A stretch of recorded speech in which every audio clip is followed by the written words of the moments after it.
തമിഴ്നാട് മുഖ്യമന്ത്രിയായി ജോസഫ് വിജയ് സത്യപ്രതിജ്ഞ ചെയ്തു. വന്ദേമാതരം പൂർണ്ണരൂപത്തിൽ ആലപിച്ചത് ശ്രദ്ധേയമായി. തമിഴ്നാട് മുഖ്യമന്ത്രിയായി ജോസഫ് വിജയ് സത്യപ്രതിജ്ഞ ചെയ്ത ചടങ്ങിൽ വന്ദേമാതരം പൂർണ്ണരൂപത്തിൽ ആലപിച്ചത് രാഷ്ട്രീയ ചർച്ചയായി മാറിയിരിക്കുകയാണ്. കേന്ദ്ര ആഭ്യന്തര മന്ത്രാലയത്തിന്റെ പുതിയ നിർദ്ദേശപ്രകാരം ദേശീയഗാനത്തിനു മുൻപായി വന്ദേമാതരത്തിന്റെ 6 ഖണ്ഡികകളും ചടങ്ങിൽ പൂർണ്ണരൂപത്തിൽ ആലപിച്ചു.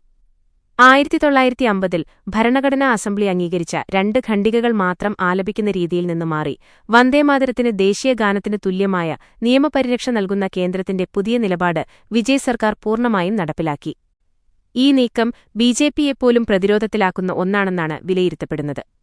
ശനിയാഴ്ച പശ്ചിമബംഗാൾ മുഖ്യമന്ത്രിയായി സുവേന്ദു അധികാരി സത്യപ്രതിജ്ഞ ചെയ്ത ചടങ്ങിൽ പ്രധാനമന്ത്രി നരേന്ദ്രമോദിയും കേന്ദ്ര ആഭ്യന്തരമന്ത്രിയും പങ്കെടുത്തിട്ടും അവിടെ വന്ദേമാതരം ആലപിച്ചിരുന്നില്ല.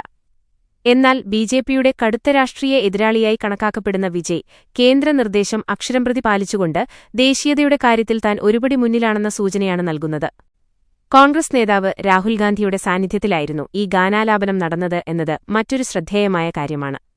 വന്ദേമാതരത്തിന്റെ മുഴുവൻ ഭാഗങ്ങളും നിർബന്ധമാക്കി ആലപിക്കുന്നതിന് മുൻപ് എതിർത്തിരുന്ന കോൺഗ്രസ് നിലപാടിന് വിരുദ്ധമായാണ് ഈ ചടങ്ങ് നടന്നത്. വന്ദേമാതരത്തിനുശേഷം ദേശീയഗാനമായ ജനഗണമനയും തുടർന്ന് തമിഴ്നാടിന്റെ സംസ്ഥാന ഗാനമായ തമിഴ് തായ് വാഴ്ത്തും ആലപിച്ച ശേഷമാണ് സത്യപ്രതിജ്ഞാ നടപടികൾ ആരംഭിച്ചത്.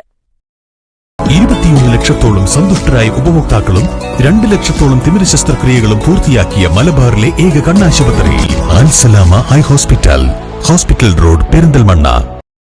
തന്റെ രാഷ്ട്രീയ നിലപാടുകളിൽ വിട്ടുവീഴ്ചയില്ലാത്ത മതേതരത്വവും സാമൂഹിക നീതിയും ഉയർത്തിപ്പിടിക്കുമെന്ന് പ്രഖ്യാപിക്കുമ്പോഴും ദേശീയ പ്രതീകങ്ങളെയും നിയമങ്ങളെയും മാനിച്ചുകൊണ്ടുള്ള വിജയിയുടെ ഈ തന്ത്രപരമായ നീക്കം തമിഴ്നാട് രാഷ്ട്രീയത്തിൽ പുതിയൊരു ശൈലിക്ക് തുടക്കമിട്ടിരിക്കുകയാണ്. സ്വാതന്ത്ര്യസമരത്തിൽ നിർണായക പങ്കുവഹിച്ച വന്ദേമാതരത്തിന്റെ 150-ാം വാർഷികം കേന്ദ്രം ആഘോഷിക്കുകയാണ്. ഏതാനും ദിവസങ്ങൾക്കു മുമ്പ് വന്ദേമാതരത്തിന് ദേശീയഗാനത്തിന് തുല്യമായ നിയമപരിരക്ഷ നൽകുന്നതിനായി 1971-ലെ നിയമത്തിൽ ഭേദഗതി വരുത്താൻ കേന്ദ്രമന്ത്രിസഭ അംഗീകാരം നൽകിയിരുന്നു. വിജയുടെ മാതാപിതാക്കളും മുതിർന്ന കോൺഗ്രസ് നേതാവ് രാഹുൽ ഗാന്ധിയും പങ്കെടുത്ത ചടങ്ങിലാണ് അദ്ദേഹം മുഖ്യമന്ത്രിയായി സത്യപ്രതിജ്ഞ ചെയ്തത്. ഗവർണർ ആർ.വി. അർലേക്കർ വിജയും 9 മന്ത്രിമാരുമടങ്ങുന്ന മന്ത്രിസഭയ്ക്ക് സത്യവാചകം ചൊല്ലിക്കൊടുത്തു. മുതിർന്ന നേതാവ് കെ. സെങ്കോട്ടയ്യൻ, യുവമുഖങ്ങളായ ടി.കെ. പ്രഭു, എസ്. കീർത്തന എന്നിവരും മന്ത്രിസഭയിലുണ്ട്. ഗാർഹിക ഉപഭോക്താക്കൾക്ക് 200 യൂണിറ്റ് സൗജന്യ വൈദ്യുതി നൽകുക, സ്ത്രീ സുരക്ഷയ്ക്കായി പ്രത്യേക സേന രൂപീകരിക്കുക എന്നീ ഫയലുകളിലാണ് അദ്ദേഹം ആദ്യമായി ഒപ്പുവെച്ചത്. താനൊരു രാജപരമ്പരയിൽ നിന്നുള്ളവനല്ലെന്നും തന്നെ സ്വീകരിച്ചത് ജനങ്ങളാണെന്നും പ്രസംഗത്തിൽ അദ്ദേഹം പറഞ്ഞു.